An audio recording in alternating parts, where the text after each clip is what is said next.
For more videos right choice India ఛానల్ను ఇప్పుడే subscribe చేయండి మరియు గంట సింబల్ను ప్రెస్ చేయండి. చాలామంది ఇలా సక్సెస్ వచ్చిన వాళ్ళని చూసి ఇన్స్పైర్ అయ్యి ఇటు సైడ్ రావాలని చాలా వాళ్ళ గ్రాడ్యుయేషన్ అయిన తర్వాత లేదా గ్రాడ్యుయేషన్ చేస్తున్నప్పుడు ఇన్స్పైర్ అయ్యి ప్రిపరేషన్ స్టార్ట్ చేస్తారు. బట్ ఒక ఫెయిల్యూర్ వచ్చిన తర్వాత వాళ్ళకు ఒక డిస్కరేజ్మెంట్ అయిపోతుంది. ఎందుకంటే మనం గ్రాడ్యుయేషన్ వరకు చాలా తక్కువ ఫెయిల్యూర్స్ చూస్తాం ఇప్పుడున్న ఎడ్యుకేషన్ దాంట్లో. బట్ ఎప్పుడైతే ఈ ప్రిపరేషన్ స్టార్ట్ చేసామో మనకి ఇంతవరకు చూడని ఫెయిల్యూర్స్ అనేవి చూడాల్సి వస్తుంది. బట్ ఒక సామెత ఉంది, failures are the stepping stones for success అని. ప్రతి ఫెయిల్యూర్ నుండి మనం ఏదో ఒక గుణపాఠం నేర్చుకొని అది నెక్స్ట్ రాసే దాంట్లో మనం రిపీట్ చేయకుండా ఉంటే వీ కెన్ అల్టిమేట్లీ ఏదో ఒక రోజు మనం సక్సెస్ అయితే చూడగలం. ఎవరు మనల్ని డిస్కరేజ్ చేసినా మన మీద మనకి నమ్మకం ఉండాలి. We have to motivate our self. ఈ పార్ట్ చాలా ఇంపార్టెంట్. చాలా లో పాయింట్లో కూడా మనల్ని మనమే మోటివేట్ చేసుకోవాలి. మన చుట్టూ ఉన్న అందరూ మనల్ని డిస్కరేజ్ చేసినా we can do it, I can do it అనే ఒక మోటివేషన్ అనేది అది మన ఇన్నర్ హార్ట్ నుంచి వస్తే వీ కెన్ గో ఫర్దర్. ఇదే నాకు చాలా హెల్ప్ అయింది. ఎందుకంటే నా 2 ఫెయిల్యూర్స్ తర్వాత నా ఓన్ మోటివేషనే నన్ను ఇంత దూరం తీసుకొచ్చింది. ఎవరు మిమ్మల్ని నమ్మినా నమ్మకపోయినా మీ మీద మీకు నమ్మకం అనేది ఉండాలి. మన మీద మనకు నమ్మకం ఉంటే ఖచ్చితంగా ఏదో ఒక రోజు సక్సెస్ సాధించవచ్చు.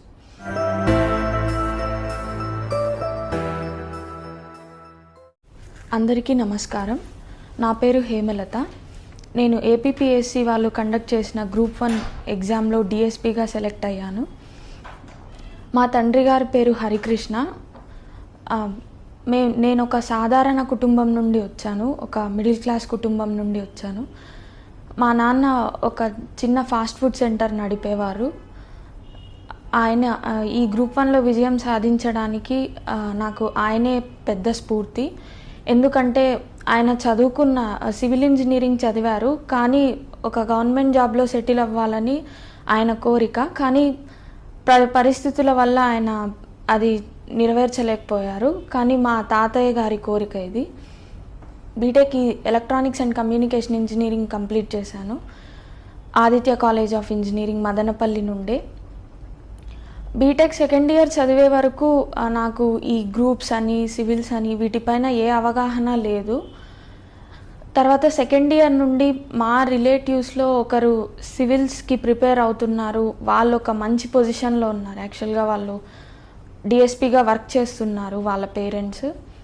సో వాళ్ళే నాకు ఇన్స్పిరేషన్. ఎప్పటికైనా మనం వాళ్ళు ఉన్నంత ఉన్నత స్థాయిలో మనము ఉండాలి, మనకి ఈ సమాజంలో ఒక మంచి గౌరవం ఉండాలి అనేదే నా కోరిక. అందువల్లే నేను బీటెక్ అయిన తర్వాత సివిల్స్ గురించి తెలుసుకోవడం స్టార్ట్ చేశాను. ఇలా గ్రూప్ 1 ఇలా ఉంటుందని, గవర్నమెంట్ సర్వీసెస్ ఎలా ఉంటాయి అని నేను గూగుల్లో సెర్చ్ చేసి తెలుసుకోవడం జరిగింది. గూగుల్, యూట్యూబ్లో దీనికి ప్రిపరేషన్ ఎలా చేయాలి, మనకి ఏది ఎక్కువ ఫోకస్ చేయాలనేది నేను మ్యాక్సిమం యూట్యూబ్ నుండే చూశాను. తర్వాత ఒక 1 ఇయర్ తర్వాత 2018లో సివిల్స్ కోచింగ్ జాయిన్ అయ్యాను. కోచింగ్ అయిన తర్వాత పాండమిక్ స్టార్ట్ అవ్వడంతో ఇంటికి వెళ్ళాల్సి వచ్చింది. తర్వాత అన్ఫార్చునేట్లీ ఫైనాన్షియల్ కండిషన్ కొంచెం బ్యాడ్ ఉండడం వల్ల సాఫ్ట్వేర్లో జాయిన్ అయిపోయాను. సాఫ్ట్వేర్లో జాయిన్ అయిన 2019లో గ్రూప్ 1 ప్రిలిమ్స్ రాసిన తర్వాత మెయిన్స్ 2020 డిసెంబర్ ఉన్నింది. సో అది సాఫ్ట్వేర్ చేస్తూనే మెయిన్స్కి ప్రిపేర్ అయ్యాను. సో ఈ గ్యాప్లో నేను ఎక్కువ మెయిన్స్ పైన కాన్సన్ట్రేట్ చేశాను. డైలీ ఇన్ని ఆన్సర్స్ అని రాసేదాన్ని. ఇన్సైట్స్ ఐఏఎస్ వెబ్సైట్లో క్వశ్చన్స్ తీసుకొని అక్కడ ఉన్న ఒక పాయింట్స్ తీసుకొని దాన్ని బేస్ చేసుకొని ఆన్సర్స్ రాసేదాన్ని. టైమింగ్ పెట్టుకునేదాన్ని. ఒక్కొక్క క్వశ్చన్కి మ్యాక్సిమం 10 మినిట్స్లో కంప్లీట్ చేయాలి అన్నట్లు ఒక టైం పెట్టుకొని మెయిన్స్ ఆన్సర్ రైటింగ్ ప్రాక్టీస్ చేశాను. ఇదే నాకు మెయిన్స్లో హెల్ప్ అయ్యింది. గ్రూప్ 1 రాయడానికి ప్రేరేపించిన అంశాలు ఎక్కువగా మా కుటుంబంలో ఉన్నవే అండి. ఎందుకంటే మేము చాలా మధ్యతరగతి కుటుంబం. మాకి అసలు వీటిపైన అవగాహన లేదు, మా ఇంట్లో ఎవరికి కానీ లేదా మా చుట్టుపక్కల ఎవరికి కానీ వీటిపైన అవగాహన లేదు. బట్ మా దూర బంధువులు గవర్నమెంట్ సర్వీసెస్లో ఉన్నారు, మంచి పొజిషన్లో ఉన్నారు. వాళ్ళే నాకు స్ఫూర్తి. ఎప్పటికైనా వాళ్ళలాగా నేను ఒక గవర్నమెంట్ సర్వెంట్ అయ్యి ఒక మంచి పేరు తెచ్చుకోవాలనేదే నా కోరిక. ఇప్పుడు ఈ డిఎస్పీగా సెలెక్ట్ అవ్వడం నాకు చాలా హ్యాపీగా ఉంది. ఒక సమాజంలో మంచి పేరు తెచ్చుకోవాలనేదే నా కోరిక. ఎవరైనా ఏ ఆస్పిరెంట్ అయినా గవర్నమెంట్ సర్వీసెస్లో రావాలనుకునే వాళ్ళు మెయిన్ థింగ్ ఉండాల్సింది ఏంటంటే ఒక కన్సిస్టెంట్గా ప్రిపేర్ అవ్వడం. ఒక 10 అవర్సా 12 అవర్సా లేదా 5 అవర్సా కాదు, బట్ మీరు ఎంతసేపు ప్రిపేర్ అయినా కన్సిస్టెంట్గా ప్రిపేర్ అవ్వాలి. మన చుట్టూ జరిగే విషయాల గురించి మనకు ఒక అవగాహన ఉండాలి. న్యూస్ చదవడం కానీ, news paper must and should చదవాలి. ఎందుకంటే న్యూస్ పేపర్లో ఉన్న చాలా న్యూస్ ఐటమ్స్ మనకి డైరెక్ట్ క్వశ్చన్స్ వస్తాయి. ఒక్కొక్కసారి డైరెక్ట్గా రాకపోయినా వాటిలో ఇన్డెప్త్ నాలెడ్జ్ అనేది తెలుసుకుంటే మనకి ప్రిలిమ్స్లో కానీ మెయిన్స్లో కానీ కేస్ స్టడీస్గా కూడా మనకు న్యూస్ పేపర్ నుండే వస్తాయి. మెయిన్ థింగ్ ఏంటంటే ఎవరైనా గవర్నమెంట్ సర్వీసెస్లో నేను ప్రిపేర్ అవ్వాలి, అవి సాధించాలి అనుకునే వాళ్ళకి మన చుట్టూ ఏం జరుగుతుంది, గవర్నమెంట్ ఎలా వర్క్ చేస్తుంది అనే ఒక అవగాహన అయితే ఉండాలి. ఇది ఉంటే మనకి ఈజీగా మన సిలబస్ కూడా అర్థమవుతుంది. సో ఏ ఒక్క విషయమైనా క్యూరియాసిటీ పెంచుకోవాలి, ఎక్స్ప్లోర్ చేసే ఒక హ్యాబిట్ అనేది ఉండాలి. క్యూరియాసిటీ ఉంటే ప్రతి విషయం మనం నేర్చుకుంటాము. ఇది ఎందుకు ఇలానే జరుగుతుంది అనే ఒక ఇంట్రెస్ట్ ఉంటుంది. సో క్యూరియాసిటీ అనేది చాలా important. At the same time consistency ఉండాలి. ఎన్ని గంటలు చదివినా ఒక 12 అవర్స్ చదివే ఇన్కన్సిస్టెంట్ అయిపోయి నెక్స్ట్ డే ఏం చదవకుండా ఇలా ఉండకూడదు. బట్ డైలీ ఎన్ని అవర్స్ చదివినా డేకి ఒక కన్సిస్టెన్సీ ఉండాలి. ఈరోజు ఒక ప్లానింగ్ అనేది ఉండాలి. మనం ఏదైనా ఈరోజు ఒకటి కంప్లీట్ చేయాలనుకున్నప్పుడు అది చదివి తర్వాత అదే రోజు రివిజన్కి కూడా టైం పెట్టుకోవాలి.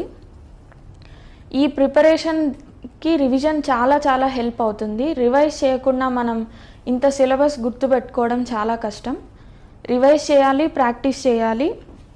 మనం ఎంత చదువుతామో అంత రివిజన్ ఉండాలి, అంతే విధంగా ప్రాక్టీస్ చేయాలి. అప్పుడే మన మిస్టేక్స్ నుండి చాలా నేర్చుకుంటాము.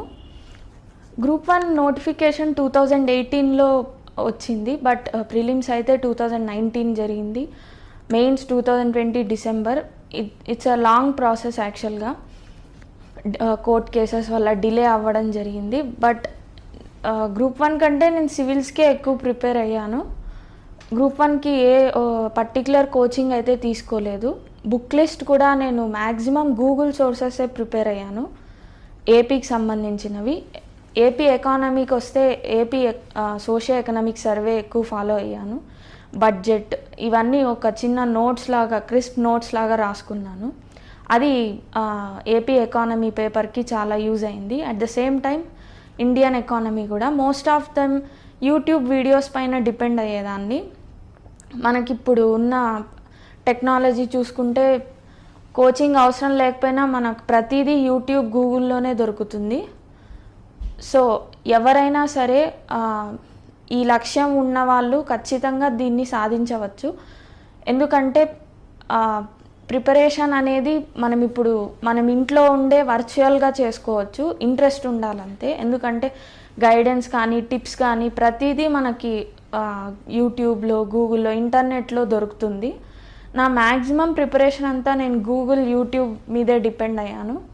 ఇంకా కరెంట్ అఫైర్స్ విషయానికి వస్తే కొన్ని ఇన్స్టిట్యూట్ వెబ్సైట్స్ ఫాలో అయ్యాను.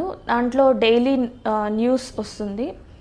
సో దాన్ని నేను ఒక్కొక్కసారి నోట్స్ ప్రిపేర్ చేసుకునేదాన్ని. బట్ అయితే మ్యాక్సిమం అలానే చదువుకునేదాన్ని ఆన్లైన్గానే. ఇంకా పాలిటీ విషయానికి వస్తే నేను లక్ష్మీకాంత్ బుక్ని ఫాలో అయ్యాను. దాంట్లో ఆ బుక్లోనే ఇంపార్టెంట్ పాయింట్స్ అండర్లైన్ చేసుకొని చదివేదాన్ని. పర్టికులర్ నోట్స్ అయితే ప్రిపేర్ చేసుకోలేదు. కరెంట్ అఫైర్స్కి నోట్స్ ప్రిపేర్ చేసుకున్నాను, సైన్స్ అండ్ టెక్నాలజీకి నోట్స్ ప్రిపేర్ చేసుకున్నాను, ఎకానమీకి నోట్స్ ప్రిపేర్ చేసుకున్నాను.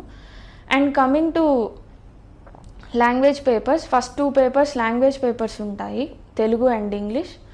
వీటిని కూడా నేను ఒక 2 టైమ్స్ ప్రాక్టీస్ చేశాను. ఎందుకంటే మనం అకాడమిక్ తెలుగు ఎప్పుడో 10th వరకే చదువుతాము. సో అలా ప్రాక్టీస్ ఉండాలని నేను 2 పేపర్స్ని ప్రాక్టీస్ చేశాను.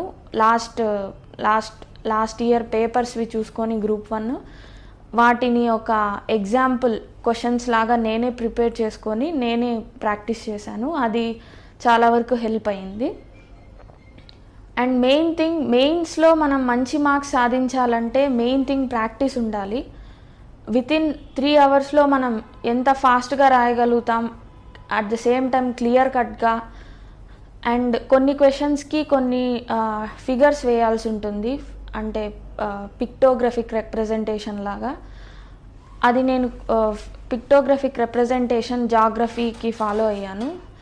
అండ్ ఎకానమీకి సమ్ ఫ్లో చార్ట్స్ కూడా యూజ్ చేశాను. ఇది చాలా వరకు యూజ్ అయింది అనుకుంటున్నాను మెయిన్స్లో మంచి మార్క్స్ రావడానికి. గ్రూప్ 1 కానీ సివిల్స్ కానీ ఏది సాధించాలన్నా వాళ్ళు ఏదో ఎక్స్ట్రాడినరీ ఇంటెలిజెన్స్ ఉండాల్సిన అవసరం అయితే లేదు. మనం చేసే పని పైన మనకి నమ్మకం, అట్ ద సేమ్ టైం రోజు నేను చదవాలి, నేను ఈరోజు ఏదో ఒక కొత్త విషయం నేర్చుకోవాలి, మన లక్ష్యం మనకు గుర్తుండాలి. ఎప్పటికైనా మనం ఏం పని చేస్తున్నా మనం దేనికోసం చేస్తున్నాం అనే ఒక క్లారిటీ ఉండాలి. మన లక్ష్యం మనకి గుర్తుంటే ఖచ్చితంగా మనం దాని నుండి డైవర్ట్ అవ్వము. ఈ ప్రిపరేషన్ కొంతమందికి ఒక 2 ఇయర్స్లో అయిపోతుంది, కొంతమందికి ఒక 10 ఇయర్స్ 5 to 7 ఇయర్స్ పడుతుంది. బట్ ఎవరు గ్రేట్ కాదు, ఎవరు లో కాదు. ఇందులో ఒక్కొక్క పర్సన్ పైన డిపెండ్ అయి ఉంటుంది. అందరూ వాళ్ళ మిస్టేక్స్ నుండి నేర్చుకొని ఈరోజు సక్సెస్ సాధించిన వాళ్ళే. కాబట్టి మన మిస్టేక్స్ ఏమున్నా మనం దాన్ని నెక్స్ట్ దాంట్లో రెక్టిఫై చేసుకుంటూ మనం ప్రిపరేషన్ని మనం ముందుకు సాగనివ్వాలి.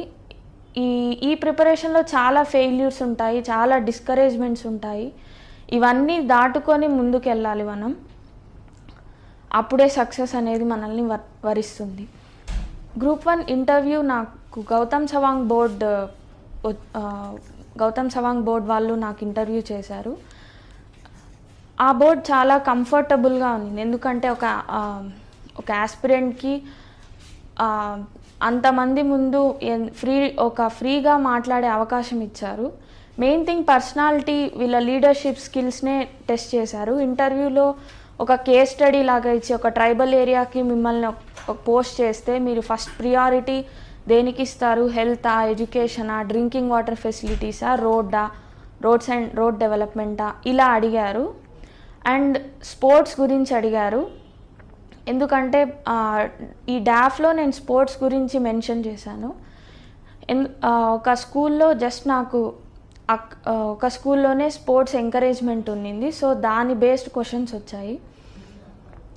ఇంత డెమోగ్రఫీ ఉన్న ఇండియాలో ఒలింపిక్స్లో ఎందుకు ఇంత తక్కువ మెడల్స్ వస్తున్నాయి, వీటికి రీజన్స్ ఏంటి అని అడిగారు. అండ్ శ్రీలంకన్ క్రైసిస్ గురించి అడిగారు. So most of them administration మీద అడిగినట్టు అనిపించింది. అంటే మీకు ఒక ప్రాబ్లం ఇస్తే మీరు ఎలా సాల్వ్ చేయగలుగుతారు అనే దాని మీద ఇంటర్వ్యూ ఫోకస్ చేశారు. ఆల్మోస్ట్ ఒక 20 minutes జరిగింది నా interview. It's a good experience. ఇంటర్వ్యూలో మంచి మార్క్స్ వస్తాయనుకున్నాను, బట్ దీంట్లో మంచి ర్యాంక్ వచ్చింది. నేను ఎక్స్పెక్ట్ చేయలేదు డిఎస్పి వస్తుందని, బట్ ఏదో ఒక సర్వీస్ అయితే వస్తుంది అనుకున్నాను. But I'm happy, DSP post వచ్చింది. చాలామంది ఇలా సక్సెస్ వచ్చిన వాళ్ళని చూసి ఇన్స్పైర్ అయ్యి ఇటు సైడ్ రావాలని చాలామంది వాళ్ళ గ్రాడ్యుయేషన్ అయిన తర్వాత లేదా గ్రాడ్యుయేషన్ చేస్తున్నప్పుడు ఇన్స్పైర్ అయ్యి ప్రిపరేషన్ స్టార్ట్ చేస్తారు. బట్ ఒక ఫెయిల్యూర్ వచ్చిన తర్వాత వాళ్ళకు ఒక డిస్కరేజ్మెంట్ అయిపోతుంది. ఎందుకంటే మనం గ్రాడ్యుయేషన్ వరకు చాలా తక్కువ ఫెయిల్యూర్స్ చూస్తాం ఇప్పుడున్న ఎడ్యుకేషన్ దాంట్లో. బట్ ఎప్పుడైతే ఈ ప్రిపరేషన్ స్టార్ట్ చేసామో, ఎప్పుడైతే ఈ పబ్లిక్ సర్వీసెస్లోకి ఎంటర్ అయ్యామో, మనకి ఇంతవరకు చూడని ఫెయిల్యూర్స్ అనేవి చూడాల్సి వస్తుంది. బట్ ఒక సామెత ఉంది, failures are the stepping stones for success అని. ప్రతి ఫెయిల్యూర్ నుండి మనం ఏదో ఒక గుణపాఠం నేర్చుకొని అది నెక్స్ట్ రాసే దాంట్లో మనం రిపీట్ చేయకుండా ఉంటే వీ కెన్ అల్టిమేట్లీ ఏదో ఒక రోజు మనం సక్సెస్ అయితే చూడగలం. ఎవరు మనల్ని డిస్కరేజ్ చేసినా మన మీద మనకి నమ్మకం ఉండాలి. We have to motivate our self. ఈ పార్ట్ చాలా ఇంపార్టెంట్. చాలా లో పాయింట్లో కూడా మనల్ని మనమే మోటివేట్ చేసుకోవాలి. మన చుట్టూ ఉన్న అందరూ మనల్ని డిస్కరేజ్ చేసినా we can do it, I can do it అనే ఒక మోటివేషన్ అనేది అది మన ఇన్నర్ హార్ట్ నుంచి వస్తే వీ కెన్ గో ఫర్దర్. ఇదే నాకు చాలా హెల్ప్ అయింది. ఎందుకంటే నా 2 ఫెయిల్యూర్స్ తర్వాత నా ఓన్ మోటివేషనే నన్ను ఇంత దూరం తీసుకొచ్చింది. ఎవరు మిమ్మల్ని నమ్మినా నమ్మకపోయినా మీ మీద మీకు నమ్మకం అనేది ఉండాలి. మన మీద మనకు నమ్మకం ఉంటే ఖచ్చితంగా ఏదో ఒక రోజు సక్సెస్ సాధించవచ్చు. ఎవరైతే గ్రూప్ 1కి లేదా సివిల్స్కి ప్రిపేర్ అయ్యే ఆస్పిరెంట్స్ ఉంటారో వాళ్ళకు ఒక సజెషన్, మీరు ఏది ప్రిపేర్ అవుతున్నా రివైజ్ చేయండి, ప్రాక్టీస్ చేయండి. ఈ 2 చాలా ఇంపార్టెంట్. రివైజ్ చేయకపోతే మనం చదివింది మనకి క్లియర్గా గుర్తుండదు. ఎందుకంటే ఈ ప్రిపరేషన్లో మన క్లారిటీ చాలా ఇంపార్టెంట్. కాన్సెప్ట్ ఓరియంటెడ్ లెర్నింగ్ ఉండాలి. ఇది ఒక కాన్సెప్ట్ చదువుతున్నామంటే దాని నుండి మనం ఏం అర్థం చేసుకుంటున్నామో అది చాలా ఇంపార్టెంట్. క్వశ్చన్స్ అనేవి మన అండర్స్టాండింగ్ బేస్డ్ వస్తాయి. గ్రాడ్యుయేషన్ వరకు మనకి జస్ట్ క్వశ్చన్ టు ఆన్సర్ ఉంటుంది. బట్ ఈ ప్రిపరేషన్లో మనం ఆలోచించి ఆన్సర్స్ రాయాల్సి ఉంటుంది. సో మన ప్రిపరేషన్ కూడా అదే లెవెల్లో ఉండాలి. కాన్సెప్ట్ నేర్చుకోవాలి, దాని నుండి అది మన సిలబస్కి ఎలా యూజ్ అవుతుందో లింకప్ చేసుకుంటూ చదవాలి. కన్సిస్టెన్సీ చాలా important. At the same time confidence అనేది పెంచుకోవాలి. ఎన్ని ఫెయిల్యూర్స్ వచ్చినా అల్టిమేట్ మనం హార్డ్ వర్క్తో ఖచ్చితంగా ఏదో ఒక రోజు సక్సెస్ వస్తుంది. అది నా విషయంలో ప్రూవ్ అయింది. సో ప్రతి ఒక్కరిని ఇది ఫాలో అవ్వాలని కోరుకుంటున్నాను. ఆర్సి రెడ్డి ఐఏఎస్ స్టడీ సర్కిల్లో నేను మాక్ ఇంటర్వ్యూకి జాయిన్ అయ్యాను. సార్ వాళ్ళు చెప్పిన టిప్స్ నాకు చాలా మెయిన్ ఇంటర్వ్యూలో చాలా హెల్ప్ అయ్యాయి. సార్ ఇక్కడ నాకు ఇంటర్వ్యూకి ఒక 3 days ఉందనగా నేను ఇక్కడ మాక్ ఇంటర్వ్యూ తీసుకున్నాను. సార్ వాళ్ళు చెప్పిన టిప్స్ ఆ 3 daysలో కవర్ చేయడం వల్ల ఇంటర్వ్యూ బాగా పర్ఫామ్ చేయగలిగాను. So thanks for RC Reddy study circle. Thank you అండి. థ్యాంక్ యూ నాకు ఈ ఆపర్చునిటీ ఇచ్చినందుకు. For more videos right choice India ఛానల్ను ఇప్పుడే సబ్స్క్రైబ్ చేయండి మరియు గంట సింబల్ను ప్రెస్ చేయండి.